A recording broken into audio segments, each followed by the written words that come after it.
164 tricycles sur la RN1. Depuis le 7 avril jusqu'à nos jours, personne n'est venu revendiquer la propriété de ces motos, ni justifier la destination de ces motos. La valeur de cette cargaison s'élève à près de 750 millions hors taxes.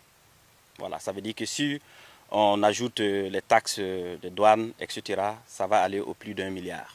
Voilà la valeur de ces marchandises-là. Alors pour cette saisie, nous avons voulu que les chauffeurs et le convoyeur aillent donner l'information aux propriétaires pour qu'ils reviennent, pour qu'on puisse identifier la destination réelle de ces marchandises.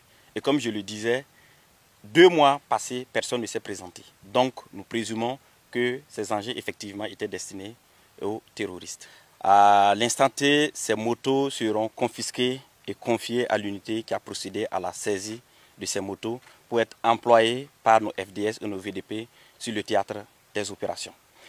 C'est l'occasion pour moi également de lancer cet appel à tous les commerçants, à tous les acteurs économiques, que désormais la guerre contre le financement du terrorisme va prendre une autre ampleur en termes de rigueur, mais en termes également d'action concrète sur le terrain. Vous savez que les motos type Aloba ou les motos Aloba, en termes de vente ou d'importation, sont réglementées sur l'ensemble de notre territoire. Il faut des autorisations d'importation, des autorisations d'achat. Et donc, au Burkina Faso, la vente et l'importation de ces motos sont bien encadrées.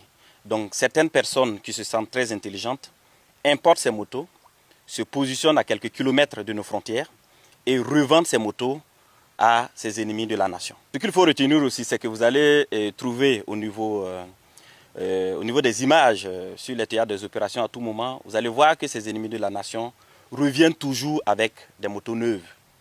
Posons-nous la bonne question. Où est-ce que ces gens trouvent ces motos? Où est-ce qu'ils trouvent ce carburant?